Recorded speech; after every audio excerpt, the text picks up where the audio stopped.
Chapter 1 start कर रहे हैं हम लोग। Chapter 1 that is reproduction in organisms.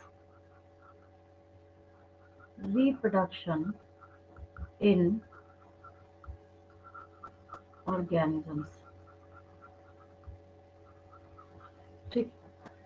अब चैप्टर क्या है, किस चीज के ऊपर बेस्ड है?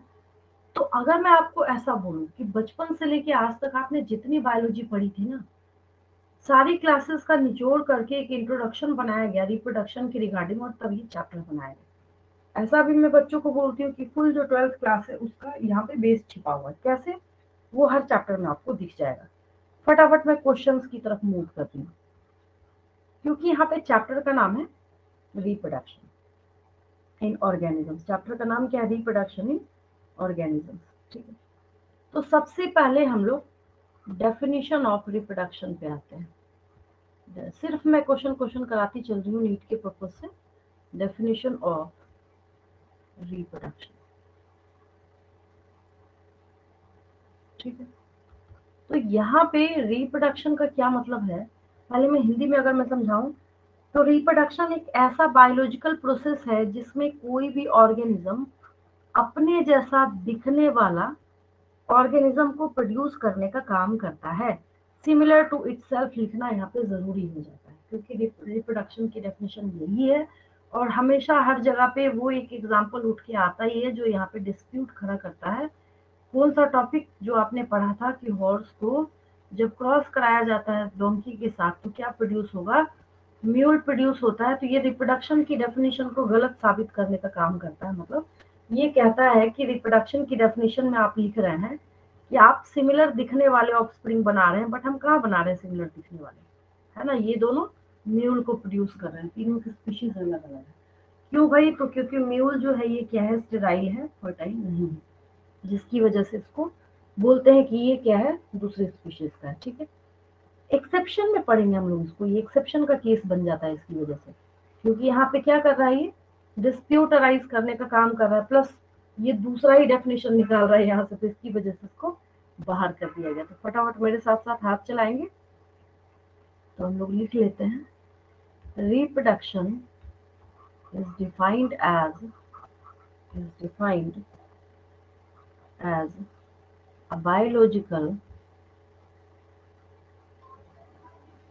a biological process in which an an organism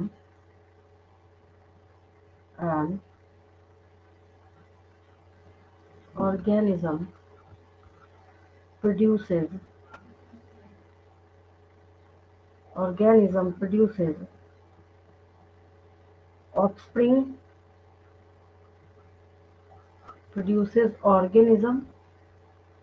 or offspring which are offsprings which are similar to itself similar to itself। और हाँ, एक चीज और है, यहाँ पे सिमिलर टू इटसेल्फ बोलने का एक साफ सीधा सा मतलब ये है कि सिमिलर टू इटसेल्फ का मतलब ये कैसे है? यहाँ पे सेम स्पीशीज के। ये जरूरी है समझना, कहीं ऐसा ना हो कि वो आप हॉर्स और डोंकी वाला जो एग्जांपल है उसको याद करके बैठे रहे, वो एक्सेप्शन का केस है। ऐसा तो बिल्कुल भी नहीं है। ठीक है, अब उसके बाद हम लोग बात करते हैं, ये तो ठीक है, ये चैप्टर का नेम है रिप्रोडक्शन इन ऑर्गेनिजम्स। मतलब इस दुनिया में जितने भी लिविंग ऑर्गेनिजम्स पाए जाते हैं हम सब में मोटे तौर पे सीखेंगे कि कैसे कैसे किस किस तरीके से दुनिया में कितने मोड ऑफ रिप्रोडक्शन पाए जाते हैं। ठीक है, अब इसके बाद एक टर्म आता है हमारे पास, नेक्स्ट क्वेश्चन जो है। ठीक है, तो हम लोगों के पास टर्म आता है that is life span. Life span, तो लाइफ स्पैन क्या है? जब लाइफ स्पैन की बात करते हैं हम लोग, तो कोई पर्सन है जिसका यहाँ पे डेट ऑफ बर्थ है,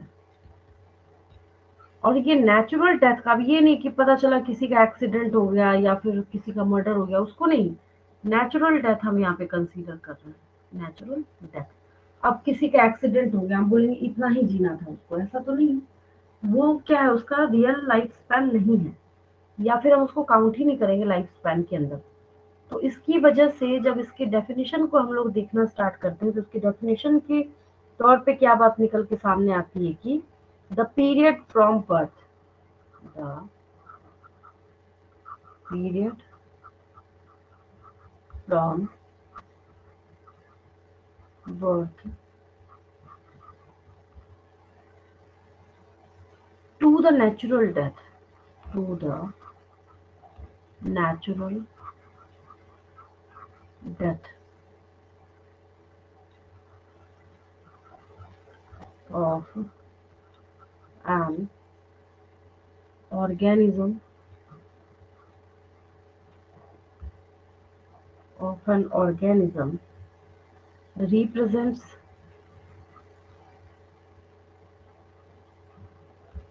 its लाइफ स्पैन, जो कि क्या करता है, इसके लाइफ स्पैन को रिप्रेजेंट करने का काम करता है। बस हो गया। जो कि क्या करता है, इसके लाइफ स्पैन को रिप्रेजेंट करने का काम करता है। ठीक है। इसमें और भी बहुत सारी चीजें हैं, लाइफ स्पैन के थ्रू ही मैं बच्चों को समझाती हूँ। ठीक है। तो जैसे सेनेसेंट फेज है, या फिर देखिए ऐसे समझाती हूँ आपको, पहले मैं इसे समझा दूंगी, उसके बाद लिखूंगी, बहुत ध्यान से समझिएगा। 1 साल का नीट का क्वेश्चन क्या है, the period from birth to the accidental death of an organism is known as. अब वो झटके में लिखा गया, बच्चे ने एकदम फुल कॉन्फिडेंस में एग्जाम में टिक किया क्या, लाइफ स्पैन, बट वो ध्यान नहीं दे पाए कि वहां पे एक्सीडेंटल डेथ लिखा और एक ऑप्शन था D, none of the above.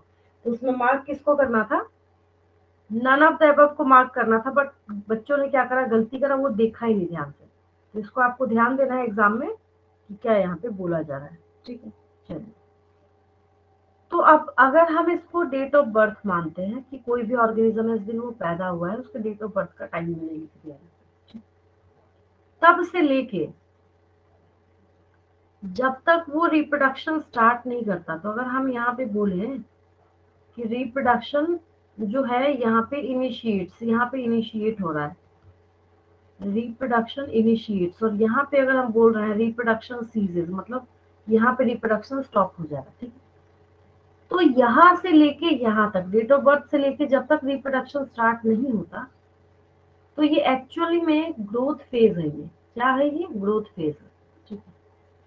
तो ये जो ग्रोथ फेज है, ग्रोथ फेज है, इसको हम लोग प्लांट्स में वेजिटेटिव फेज बोलते हैं,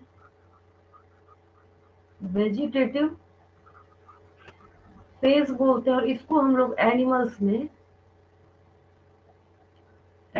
में क्या बोलते हैं, जुवेनाइल फेज, JUVENILE। इस पे भी क्वेश्चन आप ढूंढ लीजिएगा, आपको मिल जाएगा। The growth phase in animals is termed as, क्या बोलते हैं हम लोग उसको, जुवेनाइल फेज बोलते हैं। जो मैंने आपको यहाँ समझाया मैं उसी से लिख रही हूँ, मैंने कुछ रटाया नहीं है आपको, आप खुद ही इंटेलिजेंट है, ये फटाफट आप समझते जा रहे होंगे। चलिए, तो आपको क्या सिखाया मैंने अभी अभी, juvenile phase, juvenile phase, juvenile phase हो गया। The growth phase, growth phase in animals, animals में ग्रोथ फेज को क्या बोलते हैं हम लोग, जुवेनाइल फेज बोलते हैं। इस पर काफी क्वेश्चंस पूछे गए, आप भी देखेंगे, आपको पता चल जाएगा, याद आ जाएगा। ठीक, चलिए आगे देखिए। आगे जब हम इस चैप्टर में आगे की तरफ बढ़ते हैं, हाँ एक और इस टेबल से आप समझ सकते हैं, तो मैं आपको समझा देती हूँ, इसको मैं हटा दूंगी, ऐसे भी रफ वर्क है। अब क्या हुआ, रिप्रोडक्शन इसका सीज कर गया, मतलब यहाँ पे रिप्रोडक्शन बंद कर गया, स्टॉप हो गया। ठीक है। तो ऑब्वियस है कि लाइफ में इसके बचा क्या है, किसी न किसी डे जो है इमोर्टल बन के तो आया नहीं, डेथ तो होगी होगी। तो जब रिप्रोडक्टिव फेज टर्मिनेट कर जाता है, बंद हो जाता है, स्टॉप कर जाता है, सीज कर जाता है, तब से लेके जब तक इसकी डेथ नहीं होती, उस फेज को हम लोग सेनेसेंट फेज बोलते हैं। उस फेज को हम लोग क्या बोलते हैं?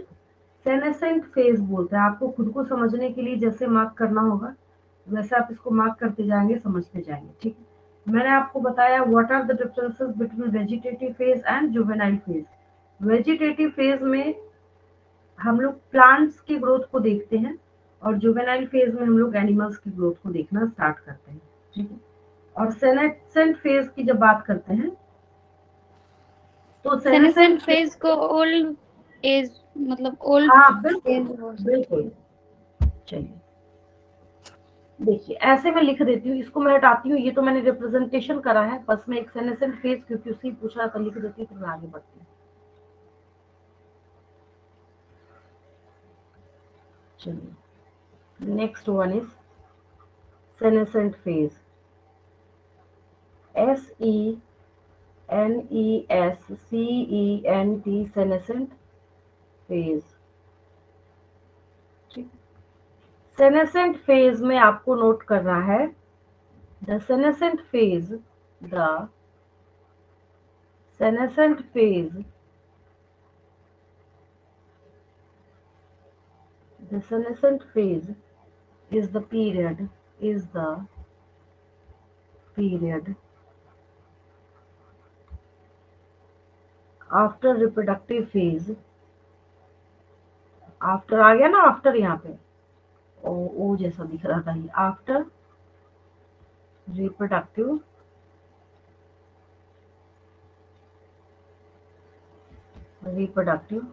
phase,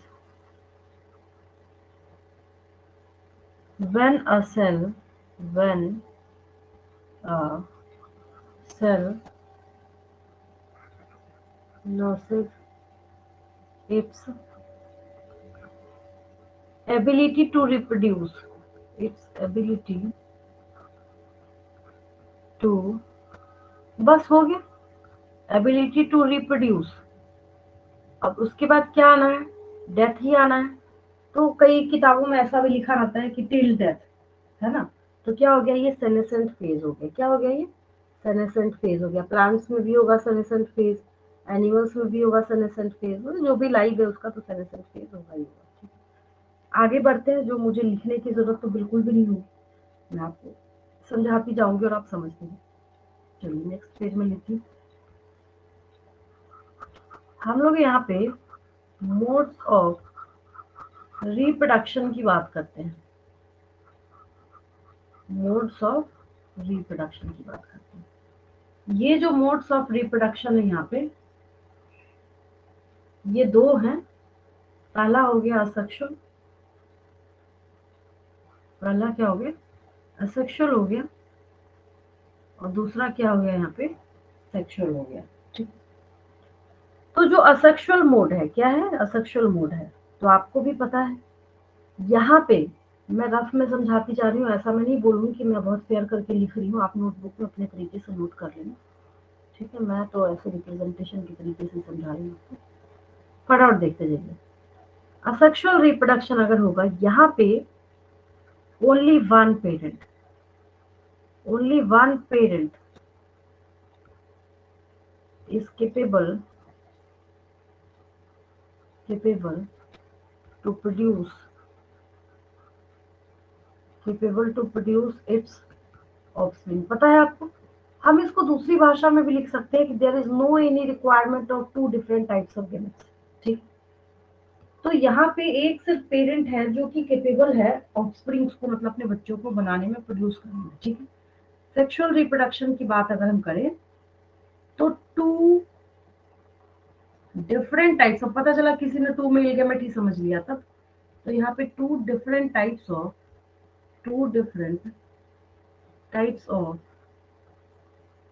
gametes are required for formation of an offspring. समझ आ गया आपको, है ना? इसका उल्टा करके लिखा जाता है, यही बोला था मैंने। असेक्सुअल वाले में कभी कभी इसका उल्टा करके लिख दिया जाता है। कैसे, इसको दूसरी भाषा में अगर हम बोले इसी पॉइंट को, there is no any requirement of two different types of gametes for production of any organism. ठीक है, यहाँ पे हमें दो डिफरेंट टाइप के गेमेट की कोई भी रिक्वायरमेंट नहीं है। आगे बढ़ते हैं। आगे जब हम लोग देखते हैं सेक्सुअल रिप्रोडक्शन में, तो यहाँ पे क्या है, इसमें असेक्सुअल रिप्रोडक्शन के केस में क्लोन फॉर्मेशन होगा।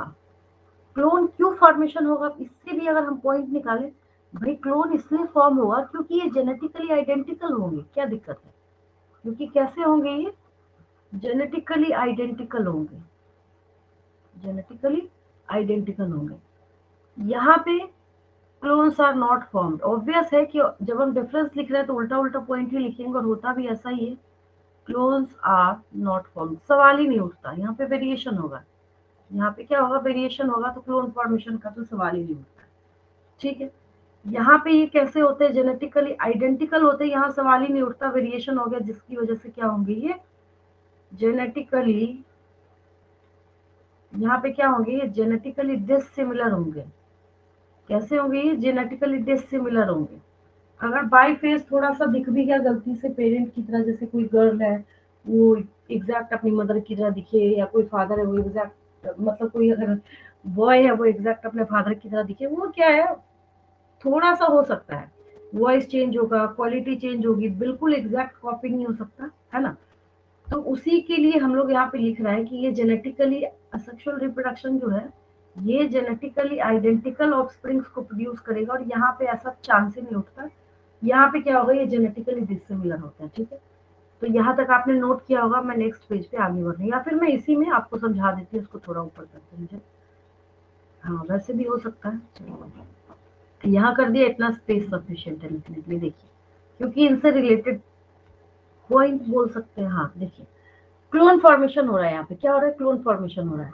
क्या मतलब है इसका, अगर हम एक अमीबा को देखते हैं, यहाँ पे मैंने यहाँ पे एक अमीबा बनाया, ठीक है, अगर हम इसको डिवाइड कर रहे हैं, तो ये जो अमीबा है, ये जो क्या है यहाँ पे अमीबा है, तो इसको बोला जाता है कि ये इमोर्टल है। भाई ये इसी का दो पीस हो रहा है, इसने दो ऑर्गेनिज्म बना दिया, फिर इसी का दो पीस होगा, ये और दो ऑर्गेनिज्म बनाएगा, फिर ये चलता रहता है। तो इसके केस में हम बोलेंगे कि सवाल ही नहीं उठता कि वेरिएशन हो जाए। तो यहाँ पे वेरिएशन होगा ही नहीं, चांस ही नहीं होता उसका। कि हमने पहले तो लिख दिया ना यहाँ पे जेनेटिकली आइडेंटिकल, तो उसका हम दूसरा एक तरीका लिखने का ये भी निकाल सकते हैं कि वेरिएशन डज नॉट अकर। ठीक है, यहाँ पे क्या हो जाएगा, यहाँ पे हो जाएगा वेरिएशन अकर्स, वेरिएशन अकर्स बिल्कुल होगा यहाँ पे वेरिएशन। यहाँ पे क्या होगा, वेरिएशन होगा। फिर क्या होगा, यहाँ म्यूटेशन नहीं होगा, सवाल ही नहीं उठता ना। यहाँ पे म्यूटेशन जो है वो नहीं होगा, और यहाँ पे म्यूटेशन अकर, बस हो गया। इतनी डिटेलिंग आपको बुक में भी नहीं दी गई है, जितने डिटेल से मैंने आपको असेक्सुअल और सेक्सुअल रिप्रोडक्शन के बीच में डिफरेंसेस बताए हैं। यहाँ पे म्यूटेशन होगा, है ना। तो ये सारे डिफरेंसेस है किसमें। अब क्वेश्चन सुन लीजिए, अब आप बोलेंगे हम कैसे निकालें नीट के एग्जाम के क्वेश्चन इसके थ्रू। क्वेश्चन उल्टा पलटा घुमा फिरा के आपसे पूछा जाता है। आपको मैंने पूछ लिया कि एक अमीबा अपने ऑफस्प्रिंग्स को प्रोड्यूस कर रहा है, ठीक है। अब आपको चार ऑप्शन दिया गया, उसके जो प्रोड्यूस्ड ऑफस्प्रिंग हैं वो जेनेटिकली डिसिमिलर होंगे, लेकिन उनके अंदर वेरिएशन नहीं होगा। मतलब आधा स्टेटमेंट गलत है और आधा सही है, ठीक है। फिर क्या मतलब, आपके पास कॉन्सेप्ट है तो आप पकड़ सकते हैं, नहीं कॉन्सेप्ट कॉन्सेप्ट है तो कितना भी इजी सवाल कोई आपकी आंखों के सामने रख दे, आप उस क्वेश्चन के आंसर को सवाल ही नहीं होता कि कैच कर सकते हैं। अब जैसे मैंने आपको यहाँ पे समझाया कि वेरिएशन जो है वो सेक्सुअल रिप्रोडक्शन वाले में होगा, और असेक्सुअल रिप्रोडक्शन वाले में वेरिएशन नहीं होगा, हो ही नहीं सकता यहाँ पे। अब वहां पे लिख दिया गया कि जो एक अमीबा जो अपने ऑफस्प्रिंग्स को प्रोड्यूस कर रहा है उसके अंदर वेरिएशन भी होगा लेकिन म्यूटेशन नहीं होगा, तो गलत हो गया ना भाई। वेरिएशन, एक चीज आप गलत लिख रहे हैं, एक सही लिख रहे हैं, तो वहां पे आपको राइट ऑप्शन को ध्यान से देखना पड़ेगा। वहां पे लिखा रहेगा कि वेरिएशन भी नहीं होगा, म्यूटेशन भी नहीं होगा, और वो क्लोन फॉर्म करेंगे।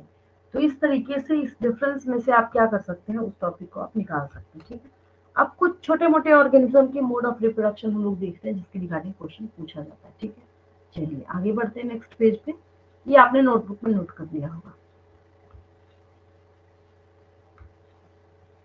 देन हम लोगों के पास आता है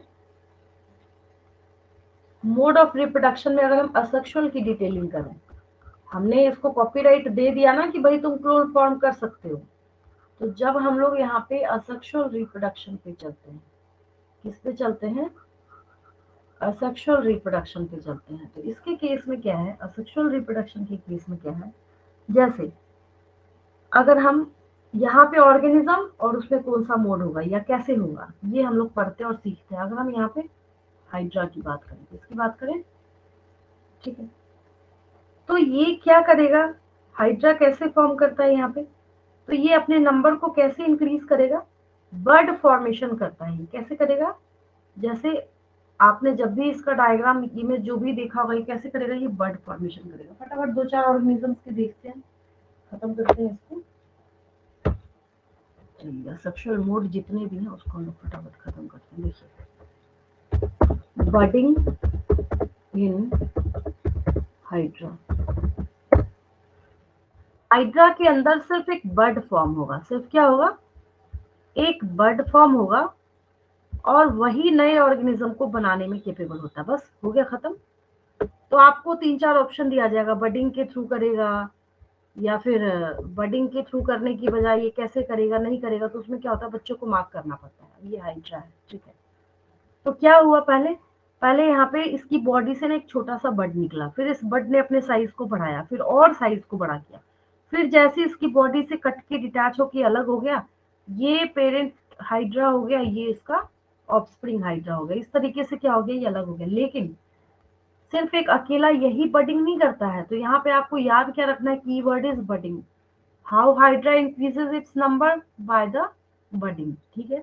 देन जब हम लोग आगे बढ़ते हैं यहाँ पे, तो बडिंग सिर्फ इसी में नहीं होता, बडिंग जो है वो ईस्ट में भी होता है। किसमें होता है, ईस्ट भी जो है उसमें भी आप क्या देखते हैं, what is east, unicellular fungi है ये। क्या है ये, यूनिसेलुलर फंजाई है। पढ़ा होगा आपने, पता होगा, नहीं पता तो नोटबुक में नोट कर लेंगे। ईस्ट की खासियत ये है कि ये क्या है, यूनिसेलुलर फंजाई है, ठीक है।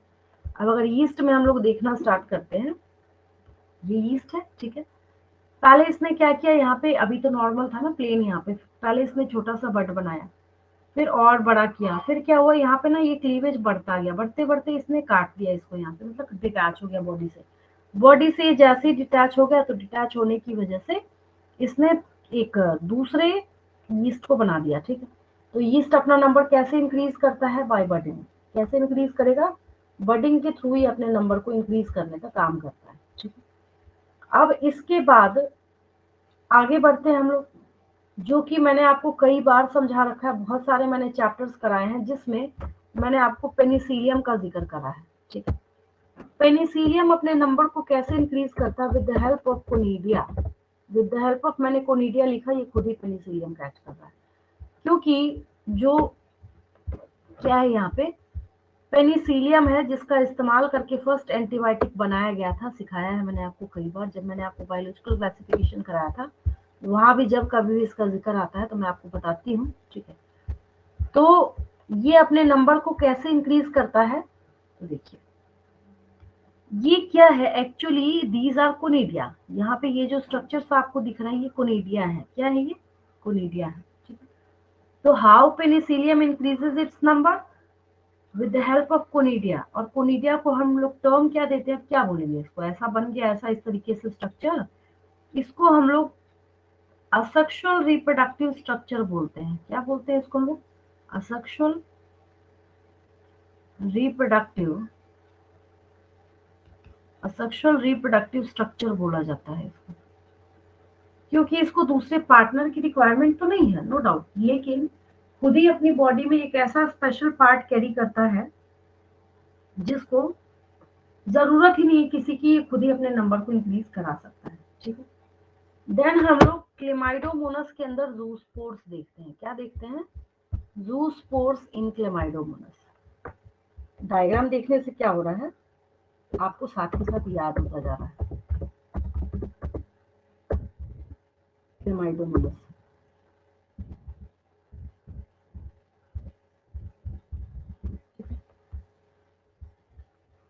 अब इसके अंदर ये जूस्पोर्स फॉर्म होते हैं। क्या होते हैं, क्लेमाइडोमोनास के अंदर ये जूस्पोर्स फॉर्म होते हैं, और जैसे ही इससे अंदर से बाहर निकलेंगे, इन सब के पास कैपेबिलिटी होती है इंडिविजुअल क्लेमाइडोमोनास बनाने की।